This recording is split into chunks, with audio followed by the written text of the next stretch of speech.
"Mr. Williams, please come home right now. She's hurting your boys." Rosa's voice shook as she spoke into the phone, watching through a tiny gap in the door. Jessica had entered the twins' bedroom again, wearing the expression Rosa had learned to dread over the past 6 months. Rosa's rough hands, scarred from 15 years scrubbing that Beverly Hills palace, gripped the phone like a lifeline. "Rosa, I'm in the middle of a crucial meeting," David Williams answered, irritation clear. "Jessica says the boys are fine and you're exaggerating again. They're just acting out." In the background, she heard men laughing and ice clinking in heavy glasses, another of his whiskey-soaked deals while his 7-year-old sons suffered under the woman he called their new mother. "Sir, please, just this once, trust me. She locked Tommy in the closet for spilling juice. Jake has been crying for an hour and she threatened—" Footsteps cut her short. Jessica glided into the kitchen like a perfectly dressed predator, blonde hair flawless even at 3 in the afternoon. Her ice-blue eyes locked on Rosa's.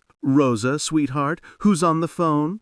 The tone dripped honey, but Rosa knew the poison underneath. 3 months earlier, when David first brought Jessica home, Rosa had felt the wrongness immediately. Too many smiles, too many loud declarations of love for children, too tight hugs that felt rehearsed. But Rosa was only the maid. Who would take the word of a 50-year-old black woman over a 35-year-old white attorney? "It was my daughter, Miss Jessica. Family emergency." Rosa ended the call fast, hand trembling, not from fear, but from fury that had been simmering for weeks. Jessica's smile never touched her eyes. "How thoughtful! You know how David hates staff using house phones for personal calls during work hours." She stepped closer. "I do hope you didn't say anything unsuitable about our little family." Rosa lowered her gaze, playing meek. "No, ma'am, never."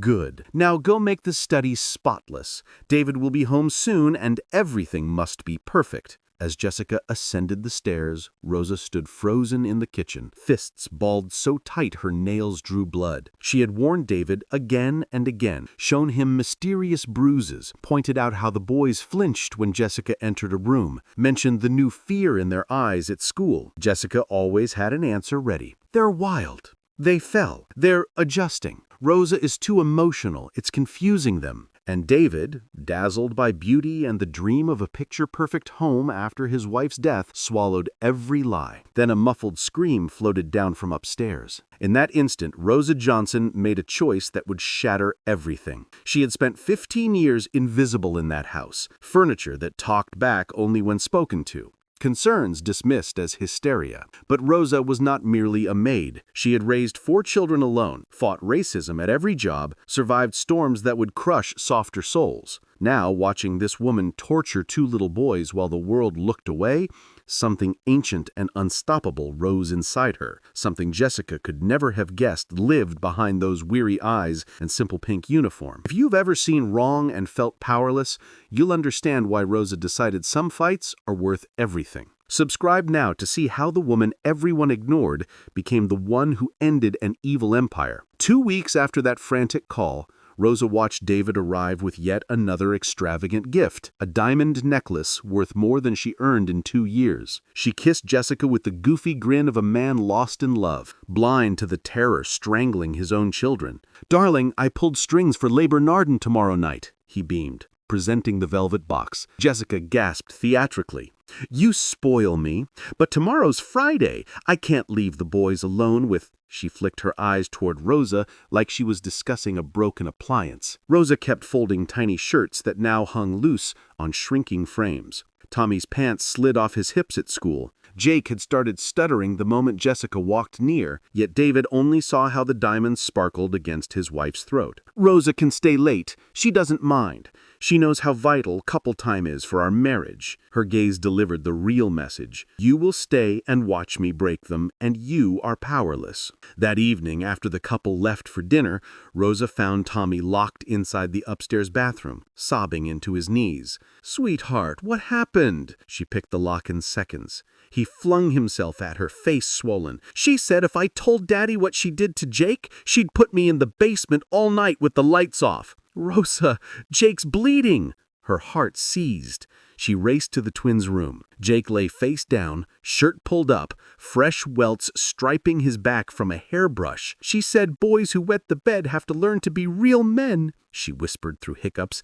"She said Daddy would be ashamed." A rage Rosa hadn't felt since fighting racist landlords in Detroit roared awake, the same fire that once kept 4 kids fed on 3 jobs. Only now she had wisdom, patience, and intimate knowledge of how people like Jessica worked. 15 years in that house had taught her how the elite protected their own, how they erased inconvenient truths, how they never noticed the help watching everything. Jessica had no idea Rosa had raised a civil rights attorney, a Google systems analyst, an LAPD sergeant, and a child welfare social worker. Rosa Johnson was not invisible. She was a walking masterclass in systems, evidence, and righteous fury, wearing a pink uniform. The next morning, Rosa arrived wearing a new accessory, a tiny brooch on her collar that looked decorative but housed a 4K camera her son Marcus had given her in case things ever got bad at work. Marcus never imagined how bad. David was in his study when Jessica descended for breakfast, wearing her predator smile. The boy sat silent at the table,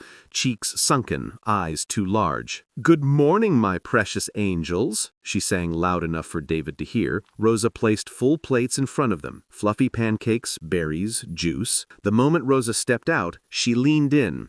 "You know the rules. Bedwetters don't deserve full meals." She slid Jake's plate away entirely. "But I didn't wet last night." "Lying means nothing," she hissed, removing Tommy's second pancake. Rosa returned in time to watch Jessica ruffle Tommy's hair like a doting stepmother while the boy stared at his single bite. This time the brooch recorded every second in crystal clarity. Over the following week, Rosa gathered hours of damning footage. Jake forced to stand in a corner for 2 hours for dropping a Lego. Tommy told his dead mother was ashamed of him every time he cried. Full dinners served to David, while the boys received scraps and the explanation, "They aren't hungry." Every clip was uploaded nightly to encrypted cloud drives Marcus and Keisha controlled. Metadata intact, timestamps perfect, descriptions meticulous. On Friday, David came home early to find Jessica screaming at Jake for spilling water. "Jessica, he's 7. Instantly, tears filled her eyes. "I'm sorry, honey. They just push me so hard. I'm afraid I'm failing as their mom." David comforted her while Jake shivered in the corner, soaked and shaking. Jessica glanced over David's shoulder and smirked at Rosa. Pure triumph. She never saw the red recording light. That night in her Compton apartment, Rosa sat with all 4 of her grown children around the table. Marcus's face was stone as he watched the videos. "This is prosecutable, Mom, but men like Williams bury cases." Keisha ran forensic tools across the files. "These are courtroom-ready, untouched metadata, 4K video, perfect chain of custody." James, in uniform, added, "The pattern is textbook serial predator." Denise, the social worker, whispered, "I found 2 prior families who accused her. Cases disappeared with cash." Rosa looked at her children, her living proof that underestimating black mothers is the most expensive mistake on earth. "She can try to destroy me," Rosa said quietly. "I've survived worse. These boys won't." For 2 more weeks, Rosa documented relentlessly. Jessica, sensing no threat, escalated, forcing Tommy to scrub floors with his own shirt for spilling milk, locking Jake in a dark closet for 2 hours for asking about Grandma, whispering boarding school threats daily. Rosa photographed meager plates, broken toys, weight charts, terror posture, everything. Then David announced a golf weekend in Palm Springs. Jessica practically glowed. 2 full days alone with the boys. "Rosa, take Saturday off," she said sweetly.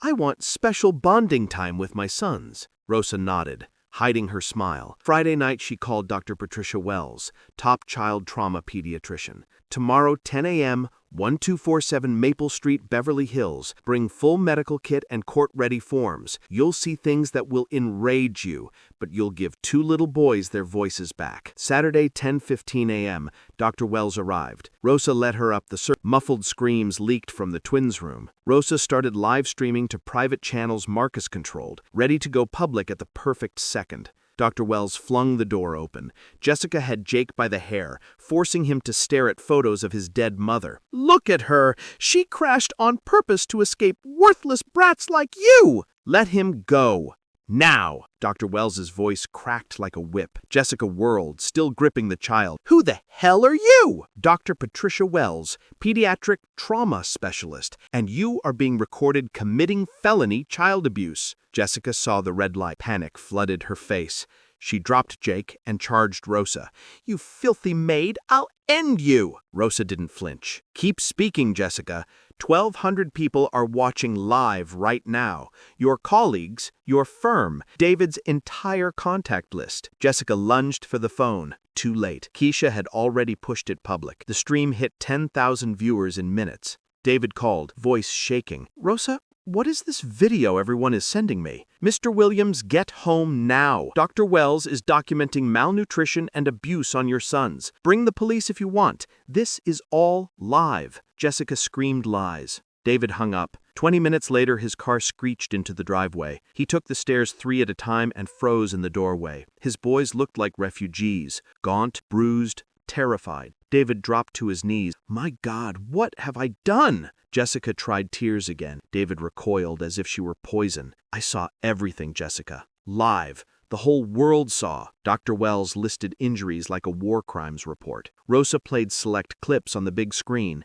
15 hours condensed into 10 devastating minutes. Jessica's mask shattered on camera for the world to see. Sirens approached. James, Rosa's sergeant's son, led the team. Jessica Barnes was handcuffed in her designer loungewear while neighbors filmed. As she was walked out, she passed Rosa serving the boys their first proper meal in months. Rosa met her eyes once. No gloating, just calm certainty. Truth had won. 6 months later, Rosa sat in the same mansion as official house manager. Triple pay, full benefits, keys to every door. Tommy and Jake chased each other through the garden, cheeks round again, laughter ringing like bells. Jessica served 2 years, law license revoked, now answering phones in a gray cubicle, shunned by everyone she once knew. David visited weekly, eyes wet. Rosa, you were the only family we had when I was blind. Forgive me. Marcus's new firm took cases nationwide because of the viral precedent. In Rosa's new office hung a framed photo of 2 smiling little boys, proof that the person you treat like background scenery is sometimes the one holding the pen that rewrites the entire story. Real justice doesn't scream. It waits, records, and strikes when the arrogant least expected. Then builds a better world on the ruins of the wicked. If this story moved you, subscribe for more proof that underestimating a black mother is the last mistake some people ever make. Subscribe to our channel.